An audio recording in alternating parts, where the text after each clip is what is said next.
Alam mo silang dalawa. Eh, paano kung... Hindi nga ba pwede kasi niloloko mo sila. Eh, silang dalawa. Eh, Ikaw ba karapat dapat mahalin? Hindi mo kaya maging honest? pag-ibig kasi. Hindi pag-ibig, kamanya-kanyan. Pag pag-ibig, isa lang. Di ba? Pag ang pag-ibig totoo, pag puro ang pag-ibig, alright? Oo nga. Pero, hiwalayan ko na lang silang dalawa. Oo.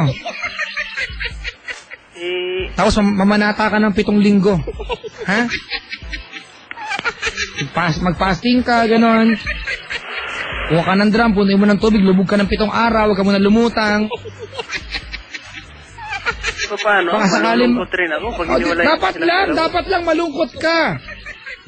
Dapat malungkot ka, maburyong ka, okay lang yon. Bakit lagay, gagawa-gawa ka ng katarantaduhan, di mo gusto mag-suffer?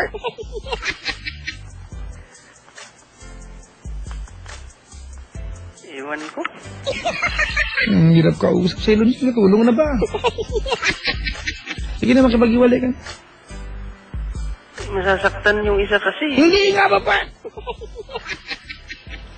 Paano pag nasaktan yung isa? Sabi niya magpapakamatay daw siya pag Joke lang niya yan, joke lang niya yan.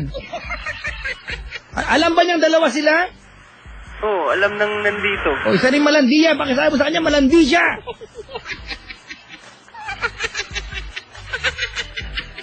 Alam na nandito na may anak ako at saka asawa. Makipag-iwalay ka na. Sino ang hiwalayan ko? Parehas. Silang dalawa. Oo. Eh, sasaktan rin ako, Papa Jack. Eh. Wala akong pakialam sa'yo. Paano pag nasasaktan ako? Napakahirap. Kahit magkamanas pa yung buong paa mo, wala akong pakialam sa'yo. Masaktan ka, wala akong pakialam. Buti nga sa'yo. Dapat lang sa'yo yan.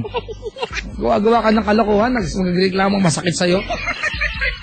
Gagawa ng kalokohan, magreklamo ka sa magiging resulta ng katarantadong ginagawa mo.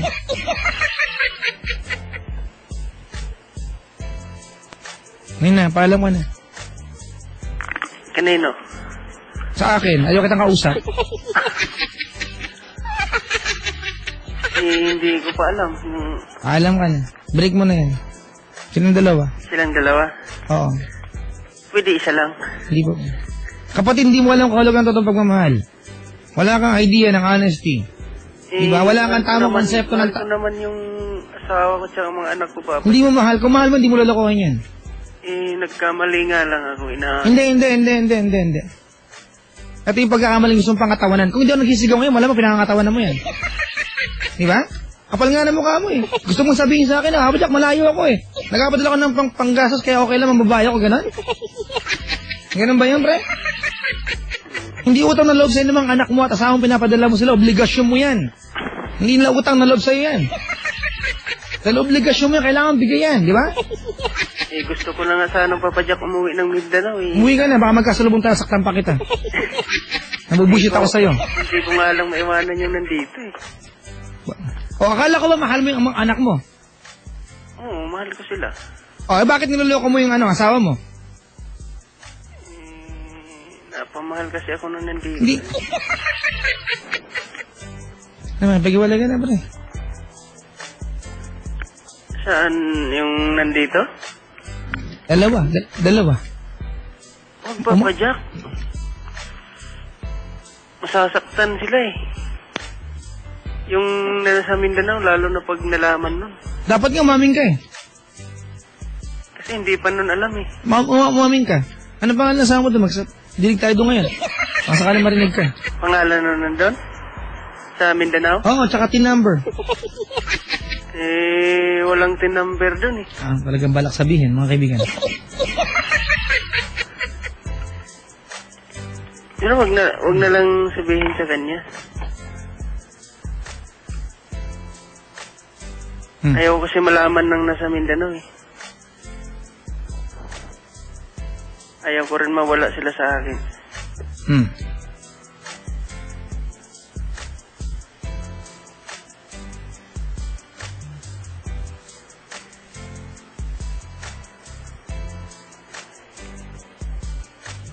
Paano mo sa dalawa? Hindi ko kaya. Parang mababalisa rin ako pag... Wala akong pakialam sa'yo. At makalbo ka pa. Kasalanan mo yan, pre. Hindi mo nare-realize kasalanan mo yung ginawa mo. Inaalala mo yung sarili mo nung umpisa mo yung kamanya ka mo, hindi mo inaalala yung magiging resulta? hindi ko naman yun totoong mahal dati. Hindi ko naman nakalain na... Pre, gusto mo bang isipin natin na tama yung ginawa mo, nakakatwiran ka pa? Gusto mo ba matapos yung usapan, isipin ko at sabihin ko sa'yo tama yung ginawa mo? Ang hirap mo kausap!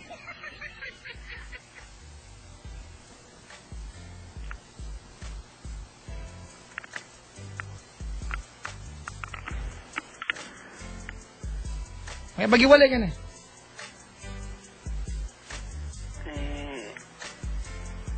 Hindi ko alam kung sino yung walayan ko nito. Dalawa sila. Hindi, nandun... Hindi ka karapat dapat mahalin dahil hindi ka matuto maging honest. Nasa bahay ngayon yung yung nandito eh. May bagiwalay ka. Nakikinig yun eh, baka mamaya. Makipaghiwalay ka. Baka mamaya. Kaya nga makikipaghiwalay kasi nakikinig, di ba? Sabi niya kasi magpapakamatay niya siya eh, pag iniwalayan ko siya. Ganun gawin mo, ano? Mark! Oh, Kahit kailan, huwag ka na makikinig ng TLC tsaka Love Radio, ha? Lumipad ka na ibang istasyon. Doon ka sa 101.1 Yes FM. Huwag dito, baka sakaling doon sa kabilang istasyon may maitulong sila sa'yo. Dahil dito hindi ka marunong makinig. ito lagi na pa. Hindi na! Hirap mo kausap!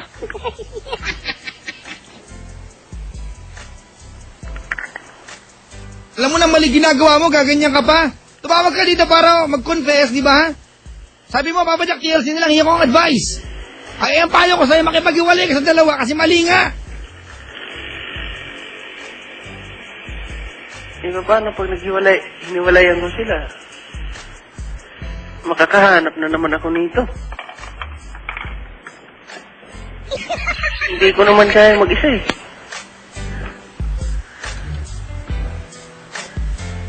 Pag nakahanap ka ng iba, tama na ang lahat. Kasi wala ka ng ibang karelasyon. O, yun, magiging tama na yun, ha? Pero ngayon kasi dalawa sila. Tama ba, Mark, na dalawang karelasyon ng isang tao? Hindi. O, okay. So, malinaw tayo dun, ha? So, pag hindi tama, ang tawag doon, mali. Mali. Ano yung maingay?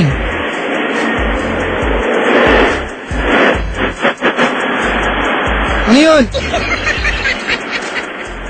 Hello. Ano yung maingay? Aeroplano eh. Aeroplano? Oo. Kaway-kaway ka, baka sakali isama ka nila. Malapit kasi ako sa airport eh. May bagiwalay ka na, pre, ha? Baba na natin, ayaw kitang kausap. Kasi hindi ka marunong makinig, eh. Hindi pwede pa pa Jack, pagpilian ko na lang sila. Ano ka, gwapo? Ha? Gusto mo, mamimili ka pa? Hindi mo nga nare-realize, mali ginagawa mo, eh. Tuwag ka dito, na buong akala mo, okay lang marinig nating lahat, di ba? Na lahat na nakikinig sa atin, okay lang, malaman nila, at okay lang pangatiranan mo, na pag malayo ka sa pamilya mo, at nalungkot ka, okay lang na mamabae ka. Di ba yun ang gusto mong sabihin sa akin kanina? Di ba? Oo. Oo. So, tama ba yung iniisip mo na yun? Hindi. Mali. O, ibig sabihin, kung talaga may mahal ka sa dalawang yan, hindi mo lolokohin. Kasi, di ba, pag mahal mo tao, hindi mo dadalawahan. Tama? Naintindihan mo? May kinakasama ka, mahal mo pamilya mo sa Mindanao. Di ba? Aling totoo doon? Sino mahal mo? Siyempre, yung nasa Mindanao. O yun nga eh. O di wala mo nandito, tapos aminin mo sa asawa mo sa Mindanao na namabae ka. Ayaw mong gawin? Baka hiwalayan rin ako nun. Dapat lang. Dapat iwala yung kanya. Ano mararamdaman mo kung ngayon may lalaki yung asawa mo? Ano mararamdaman mo? Siyempre, masasaktan ako. Ha? Masasaktan ka, di ba? Pero okay lang yon kasi malayo ka naman. Tama, mali? Sa'yo galing to, ha? Dapat maintindihan mo na lalaki siya kasi malayo ka eh. Okay lang ba sa'yo yun? Hindi. Oo. Eh, ba't ginagawa mo sa kanya? Kasi babae naman siya eh. Wala naman Tarantado! wala sa kanya eh.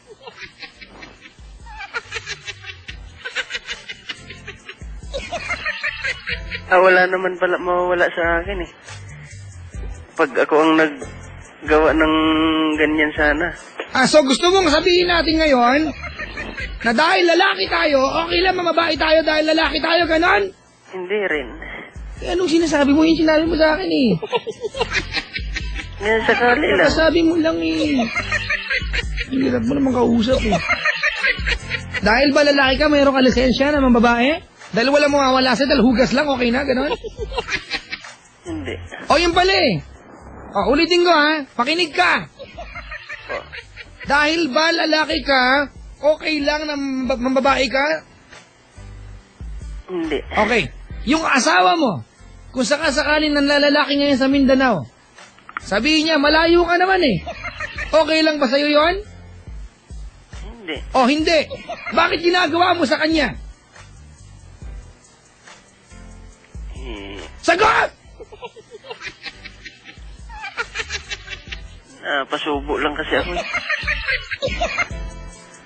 Hindi ko naman nakalain na matutuluyan yung nandito. Ang mukha mo. Napag-iwalay ka. Saan yung nandito? Saan dalawa? Hindi ko kaya papadyak eh. Hindi na, wag ka nang tumawag-sangit ka lang. Huwag kang makikinig sa akin na wala ako na itutulong na mabuti sa'yo. Okay? Masasaktan ako yung nasa... Wala akong pakialam sa'yo. Hindi kita iniisip dahil ikaw may kasalanan nito. Kahit masaktan ka, kahit tumaba ka pa nang hindi ka na makalakad, wala akong pakialam sa'yo. Kasalanan mo to. Kung ano man yung masamang epekto sa'yo nito, pagdusaan mo, kasalanan mo to eh. Nagdudusa na nga ako. Nagdudusa ka, dalawa syota mo?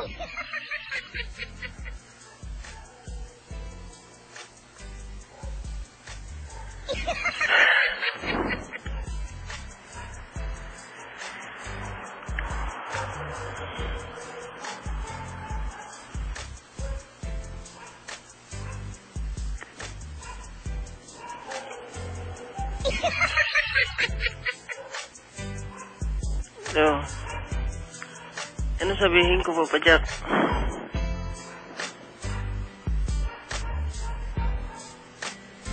Baka mamaya magalit yun sa akin pag narinig niya ngayon, nakikinig. Alam nga, matuwa sa iyan, tanga! Baka mo...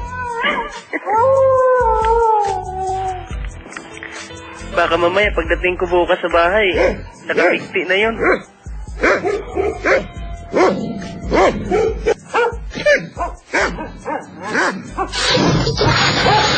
Dami nga siya na.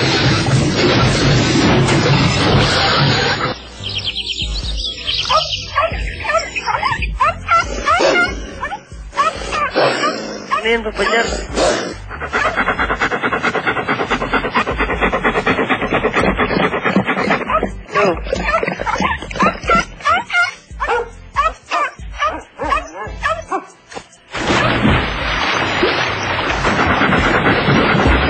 Yo.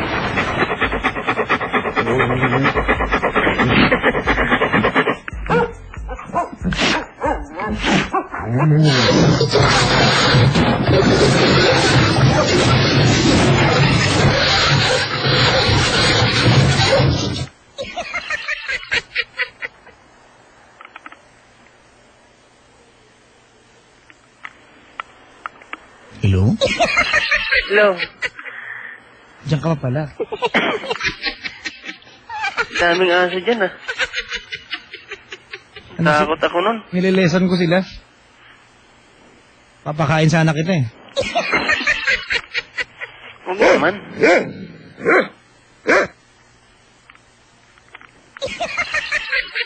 Ito mga... Hello, Papa Jack. Kung may nag-text, Papa Jack, adik ba yung caller mo? Nakakabastos na siya ng mga babae. Tama. Di naman. Ay, pusang gala. Sagot pa oh.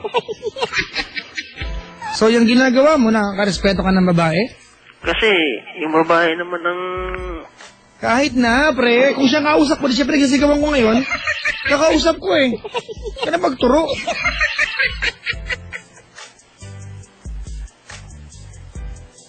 May baghiwalay ka na. Saan yung dito, Papa Jack? Pusang gala.